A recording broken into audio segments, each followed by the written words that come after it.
السلام علیکم ورحمۃ اللہ وبرکاتہ۔ 8ویں جماعت کے طلباء کے ساتھ پھر ایک مرتبہ ایوب سر حاضر ہیں۔ طلباء، پچھلی کلاس میں آپ نے پری ٹیسٹ کا پرچہ حل کیا تھا۔ آج ہم اس سلسلے کو آگے بڑھاتے ہوئے برج کورس یعنی پل بند کارروائی کا آغاز کریں گے۔ اس میں سب سے پہلے ہم صحیح اعداد کو پڑھیں گے۔ جیسا کہ آپ کا پہلا باب صحیح اعداد ہے، اس کو جاننے کے لیے اس کی بنیادی اقسام، اعداد کی بنیادی اقسام ہم کو جاننا ضروری ہے۔ اعداد کی اقسام میں سب سے پہلے طبعی اعداد کس کو کہا جاتا ہے یہ جانیے۔ اس کی تعریف کچھ اس طرح کی جاتی ہے: 1 سے شروع کرتے ہوئے تمام گنتی کے اعداد طبعی اعداد کہلاتے ہیں، جیسے 1، 2، 3، 4، 5 وغیرہ وغیرہ۔ اس کے بعد ہم آتے ہیں مکمل اعداد پر۔ مکمل اعداد طبعی اعداد کے عدد 1 کے پیش رو صفر کو شامل کرنے سے مکمل اعداد کہلاتے ہیں۔ مکمل اعداد کے سیٹ میں دیکھیے آپ، طبعی اعداد کے سیٹ میں اگر صفر کو شامل کر لیا جاتا ہے تو مکمل اعداد کا سیٹ بن جاتا ہے۔ طلباء، ہم کو صحیح اعداد کو پہنچنے سے پہلے منفی اعداد کیا ہوتے ہیں جاننا ضروری ہوتا ہے۔ اعداد اگر کمی یا گھاٹے کا اظہار کرتے ہوں منفی اعداد کہلاتے ہیں۔ منفی اعداد ان کی مقدار بڑی ہو سکتی ہے، لیکن اگر نفی کی علامت ساتھ آ جاتی ہے تو وہ بڑی مقدار خط عددی پر صفر سے کافی دور بائیں جانب پہنچ جاتی ہے۔ یہاں پر صحیح اعداد کی تعریف کچھ اس طرح بتائی جاتی ہے: صحیح اعداد مجموعہ ہے تمام مکمل اعداد اور منفی اعداد کا۔ تو مکمل اعداد صفر سے 1، 2، 3 والا سیٹ ہوتا ہے، اور منفی طبعی اعداد ہوتے ہیں -1، -2، -3۔ اگر اس کو جوڑ دیا جائے تو یہ کل ملا کر صحیح اعداد کہلاتے ہیں۔ عددی خط کیا ہوتا ہے؟ عددی خط ایسا خط مستقیم ہے جس پر اعداد کی نشاندہی ہوتی ہے۔ ایک خط مستقیم جس میں آپ اعداد کی نشاندہی کرتے ہیں اس کو ہم عددی خط کہتے ہیں۔ یہاں پر عام طور پر درمیان میں ایک ریفرنس پوائنٹ لے لیتے ہیں، صفر کو اگر صفر کے پیش نظر مثبت اعداد لکھنا ہے آپ کو تو آپ دائیں جانب لکھتے ہیں، اور صفر کے پیش نظر اگر منفی اعداد لکھنا چاہتے ہیں تو صفر کے بائیں جانب لکھتے ہیں۔ جتنا صفر سے دور والا عدد ہوتا ہے اتنا ہی بڑا منفی عدد ہوتا ہے، ایسے ہی جتنا ہی صفر سے دور والا عدد ہوتا ہے وہ بڑا مثبت عدد ہوتا ہے۔ عام طور پر صفر کے دائیں جانب جو اعداد پائے جاتے ہیں، جتنا دائیں جانب ہوگا وہ اتنا ہی بڑا ہوتا ہے۔ خط عددی پر دائیں جانب پائی گئی مقدار ہر بائیں جانب پائی جانے والی مقدار سے بڑی ہوتی ہے۔ مثال کے طور پر آپ دیکھ سکتے ہیں 4 دائیں جانب ہے 3 کے، تو 4 3 سے بڑا ہو گیا۔ ایسے ہی -5 -4 کو اگر موازنہ کریں ان دونوں کا تو -4 کیا ہے؟ -5 سے بڑا ہے، کیونکہ یہ -5 سے دائیں جانب پایا جاتا ہے خط عددی پر۔ چلیے طلباء، آگے چند ایک مثالیں ہم کرتے ہیں۔ کون عدد بڑا ہے اس کو ہم پہچانیں گے۔ 7 اور 3 میں ظاہر ہے بڑا عدد 7 ہے، تو یہاں پر ہم علامتوں کے تحت اس کو ظاہر کرتے ہیں۔ بڑا ہے والی علامت تیر کا نشان اگر دائیں جانب مڑا ہوا ہے تو یہ بڑا ہے والی علامت ہے، اگر تیر کا نشان بائیں جانب مڑی ہوئی ہے تو یہاں پر اس کو چھوٹا ہے کہتے ہیں۔ تو اب یہاں 7 بڑا ہے 3 سے، اس طرح علامتی طور پر ظاہر کیا جاتا ہے، اور اس کو پڑھنے میں کیسا پڑھا جاتا ہے؟ 7 بڑا ہے 3 سے۔ اسی طریقے سے اگر -3 اور 0 کا موازنہ کیا جائے کہ ان میں کون بڑا ہے، تو 0 ظاہر ہے خط عددی میں دائیں جانب آتا ہے، اور -3 بائیں جانب آتا ہے، لہٰذا -3 کون چھوٹا ہے یہاں پر پوچھا گیا ہے، تو آپ کیا لکھیں گے؟ -3 چھوٹا ہے 0 سے۔ اگر چھوٹا ظاہر کرنا ہے تو اس نشان کو آپ اختیار کریں گے، -3 چھوٹا ہے 0 سے۔ اگر وہی آپ بڑا ہے لکھنا ہے تو کیا کریں گے؟ 0 جیسے آپ اس طریقے سے لکھ سکتے ہیں، 0 بڑا ہے -3 سے۔ اگر اسی کو چھوٹا ہے والی علامت یوز کر کے استعمال کر کے لکھنا چاہتے ہیں تو آپ -3 چھوٹا ہے 0 سے، اس طریقے سے آپ لکھ سکتے ہیں۔ اگر دونوں آپس میں برابر ہیں، کوئی 2 اعداد جیسے 3 برابر ہے 3 کے، تو یہاں پر آپ برابر ہے والی علامت استعمال کرتے ہیں۔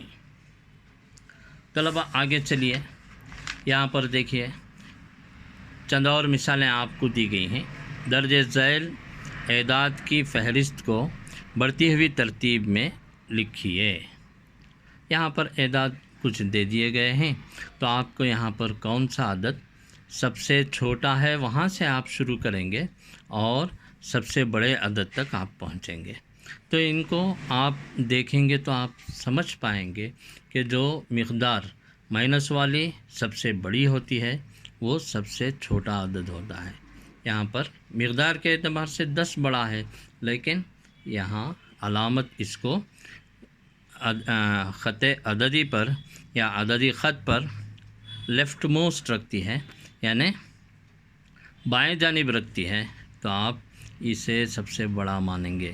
-10 سب سے چھوٹا ہے، سب سے چھوٹا مانیں گے، سمجھیے۔ ہاں، -10 سب سے چھوٹا ہے، اس سے بڑا -5، اس سے بڑا -2، اور 0 -2 سے بڑا عدد ہے۔ لیکن آپ عام طور پر یہ سوچا جاتا ہے کہ 0 کی تو کوئی قیمت ہوتی نہیں، لیکن یہاں پر 0 کیا ظاہر کر رہا ہے؟ 0 -2 سے بڑا عدد ہے، تو یہاں 0 -2 سے بڑا ہوا، 0 سے بڑا 3، 8، یہ 15، یہ تو آپ جانتے ہیں۔ اسی طریقے سے ایک اور فہرست آپ کو یہاں پر دی گئی ہے، درج ذیل اعداد کی فہرست کو اعداد کی گھٹتی ہوئی ترتیب میں لکھیے۔ تو یہاں گھٹتی ہوئی ترتیب میں لکھنا ہے تو آپ سب سے پہلے کون سا عدد چنیں گے؟ ان دیے گئے اعداد میں سب سے بڑا والا عدد آپ چن کر سب سے پہلے رکھیں گے۔ یاد رکھیے طلباء، جب بھی ہم حساب کے مسائل حل کرتے ہیں تو لیفٹ ٹو رائٹ ہم لکھتے ہیں، تو یہاں رائٹ ٹو لیفٹ سب سے بڑا عدد لکھ کر اگر الٹی ترتیب بنا دیے تو جواب رانگ ہو جائے گا، غلط ہو جائے گا۔ اس لیے آپ کیا کریں گے؟ لیفٹ ٹو رائٹ لکھیں گے۔ تو سب سے بڑا عدد پہلا لکھنا ہے، کہاں لکھیں گے؟ لیفٹ موسٹ لکھیں گے، یعنی سب سے پہلا نمبر آپ کو ملا یہاں پر، اس میں سب سے بڑا والا عدد ہے 90، تو اسے 90 لکھے۔ پھر اس سے بڑا کون سا ہے؟ 35 ہے، اور اس سے چھوٹا کون سا ہے؟ وہ 35 ہے۔ اس کے بعد والا سب سے بڑا کون سا ہے؟ 30 ہے۔ اس کے بعد والا سب سے بڑا عدد دیے گئے اعداد میں، یعنی 90، 35 اور 30 کو چھوڑ کر باقی اعداد میں سب سے بڑا کون سا ہے؟ اس کو لکھیں گے 29۔ پھر اس کے بعد والا سب سے بڑا عدد -10، -13، اور سب سے چھوٹا عدد کون سا ہے؟ -45۔ سمجھ رہے ہیں طلباء؟ جو عدد بڑا ہوتا ہے وہ پازیٹیو مقدار رکھتا ہے، مثبت مقدار رکھتا ہے، اور سب سے بڑی مقدار رکھتا ہے۔ جو عدد سب سے چھوٹا ہوتا ہے وہ مقدار میں بڑا ہی کیوں نہ ہو، لیکن اگر اس کے ساتھ منفی علامت جڑ جائے تو وہ سب سے چھوٹا عدد ہو جاتا ہے۔ تو یہاں پر دیکھیے -45 ان دیے گئے اعداد کی فہرست میں سب سے چھوٹا ہے۔ تو طلباء اس کو سمجھ کر آپ ان چاروں حساب جو ہوم ورک دیے گئے ہیں ان کو مکمل کیجیے، اور مکمل کر کے میرے واٹس ایپ نمبر پر پہنچا دیجیے تاکہ مجھے علم ہو کہ آپ نے ان ہوم ورک کے حسابوں کو آپ نے کیا ہے۔ طلباء اور تھوڑا آگے بڑھتے ہیں۔ یہاں پر دیکھیے صحیح اعداد کا جوڑ کس طرح کیا جاتا ہے، اس میں کن باتوں کو ملحوظ رکھنا چاہیے۔ صحیح اعداد کا جوڑ سے مراد یہاں ہے کیا ہے؟ صحیح اعداد کو جمع کرنے پر، دو مثبت صحیح اعداد کو جوڑنے پر یا جمع کرنے پر ایک مثبت صحیح عدد حاصل ہوتا ہے۔ یہاں پر آپ کو اس بات کا خیال رکھیے کہ دو اعداد پازیٹیو علامت والے کچھ نہ دیا گیا ہو تو آپ اس کو پازیٹیو ہی سمجھیں گے، پلس والا ہی سمجھیں گے۔ ان دونوں اعداد کی جمع کریں گے تو جواب آپ کو مثبت حاصل ہوگا۔ تو اسی طریقے سے ایک اور چیز یہاں پر بتائی جا رہی ہے، دو منفی صحیح اعداد کو جوڑنے پر ایک منفی عدد حاصل ہوتا ہے۔ تو اس کو یوں سمجھ جائیے، منفی عدد یعنی گھاٹا ہے۔ دو مرتبہ اگر آپ گھاٹا ہی اٹھائے ہیں اپنے بزنس میں ہو یا کسی اور بات میں، تو سمجھو ایک بار آپ نے گنوایا ہے -5000 روپیے، ایک اور مرتبہ آپ نے گنوائے ہیں -2000 روپیے۔ ان دونوں کو جمع کرنے پر یا جوڑنے پر ایک بڑی مقدار حاصل ہوتی ہے، اتنا کل گھاٹا آپ نے یہاں پر -5000 اور -2000 سے مراد -7000 جوڑ کر آپ نے حاصل کیے۔ تو اس کا مطلب کیا ہے؟ دو منفی اعداد کو اگر آپ جوڑ رہے ہیں، جمع کر رہے ہیں، تو آپ اس منفی عدد کی علامت کو باقی رکھیں گے۔ دو منفی صحیح اعداد کو جوڑنے پر ایک منفی صحیح عدد حاصل ہوتا ہے۔ اسی طریقے سے یہاں پر ایک اور مثال، ایک اور اصول یہاں پر بتایا جا رہا ہے، ایک مثبت اور ایک منفی صحیح عدد جوڑنے پر اس کی 3 صورتیں ہو سکتی ہیں۔ پہلی صورت، ایک مثبت صحیح عدد حاصل ہوتا ہے اگر مثبت صحیح عدد کی مقدار منفی صحیح عدد سے بڑی ہوئی ہے۔ تو مثال کے طور پر آپ یوں لیجئے کہ ایک مثبت صحیح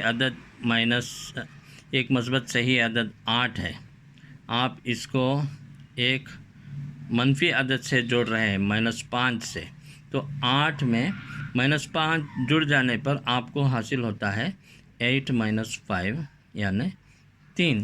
تو یہاں پر جو بڑے والے عدد کی یعنی بڑی مقدار والے عدد کی جو علامت رہتی ہے پلس، اس کو باقی رکھ لیا جائے گا۔ تو ایسے ہی ایک اور صورت ہو سکتی ہے، ایک منفی عدد صحیح عدد حاصل ہوتا ہے کب؟ ان دو ایک مثبت اور ایک منفی صحیح عدد جوڑنے پر ایک منفی صحیح عدد حاصل ہوتا ہے اگر منفی صحیح عدد مقدار میں مثبت صحیح عدد سے بڑا ہو۔ مثال کے طور پر آپ دیکھ سکتے ہیں، اگر یہاں فرض کیجئے ایک منفی عدد -9 کو آپ 5 مثبت عدد سے جوڑ رہے ہیں، تو آپ کو کیا حاصل ہوگا؟ -9 + 5 یعنی -9 بڑا ہے، 9 میں 5 نکالیں گے آپ 4 آئے گا، لیکن علامت یہاں کیا رہے گی؟ مائنس رہے گی، کیونکہ گھاٹا یہاں پر زیادہ ہوا ہے، فائدہ کم ہوا ہے۔ تو اس طریقے سے طلباء یہاں پر یہ بتایا جا رہا ہے اس دوسری صورت میں کہ ایک مثبت اور ایک منفی صحیح عدد جوڑ رہے ہیں آپ، تو اس میں یہ صورت ہو سکتی ہے کہ ایک منفی صحیح عدد حاصل ہوتا ہے اگر منفی صحیح عدد مقدار میں مثبت صحیح عدد سے بڑا ہو۔ ایک اور صورت رہ جاتی ہے، دیکھیے، ایک مثبت اور ایک منفی صحیح عدد جوڑنے پر 0 بھی حاصل ہو سکتا ہے کب؟ اگر دونوں کی مقداریں مساوی ہوں۔ مثال کے طور پر ایک مثبت عدد 8 ہے، اس میں ایک منفی عدد -8 جوڑ رہے ہیں، تو آپ کو کیا حاصل ہو جائے گا؟ 8 - 8 یعنی دونوں ایک دوسرے میں کٹ کر آپ کو 0 حاصل ہو جائے گا۔ آپ نے گویا 8000 روپے ایک بار کمائے، پھر دوسری مرتبہ 8000 روپیوں کا گھاٹا اٹھایا، تو آپ کو فائدہ کیا ہوا؟ کچھ بھی نہیں، 0 فائدہ ہوا۔ تو دونوں اعداد جو جوڑے جا رہے ہیں اگر آپس میں مساوی ہیں تو آپ کو 0 حاصل ہوتا ہے۔ تو یاد رکھیے طلباء، اگر دو مثبت صحیح اعداد جوڑنے پر ایک مثبت دو مثبت صحیح اعداد کو جوڑ رہے ہیں تو ایک مثبت صحیح عدد حاصل ہوتا ہے، دو منفی صحیح اعداد کو جوڑ رہے ہیں تو ایک منفی صحیح عدد حاصل ہوتا ہے۔ اسی طریقے سے ایک مثبت اور ایک منفی صحیح عدد جوڑ رہے ہیں تو اس میں تین صورتیں ہیں۔ پہلی صورت مثبت حاصل ہوگا کب؟ اگر مثبت صحیح عدد کی مقدار منفی صحیح عدد سے بڑی ہوئی ہے۔ ایسے ہی ایک منفی صحیح عدد حاصل ہوتا ہے اگر منفی صحیح عدد مقدار میں مثبت صحیح عدد سے بڑا ہے۔ تو ایسے ہی ایک اور صورت ہے صفر حاصل ہوتا ہے اگر دونوں کی مقداریں مساوی ہوتی ہیں۔ تو اب یہاں دونوں مقداریں مساوی ہوتی ہیں تو ایک اور بات آپ کو ایڈیشنل کہتا چلوں کہ ایسے دو اعداد جن کا مجموعہ آپ کو صفر دے تو یہ دونوں اعداد ایک دوسرے کے معکوسی جمعی معکوس کہلاتے ہیں، جمعی معکوس۔ انشاءاللہ ہم اس کو اگلے سبق میں شامل کریں گے۔ تو ان چیزوں کو آپ اپنے فیئر بک میں نوٹ کیجئے، اور جب بھی آپ کے اساتذہ آپ کے گھروں تک پہنچیں یا آپ کو بلائیں تو آپ کے پاس یہ ساری چیزیں مکمل رہنی چاہیے۔ ہوم ورک بھی آپ کو کر لینا چاہیے۔ اگر اس میں کچھ دشواری آئے تو آپ فون کر کے ہم سے رابطہ بھی کر سکتے ہیں اور اپنے ڈاؤٹس شبہات کلیئر کر سکتے ہیں۔ اچھا بچوں، اللہ حافظ۔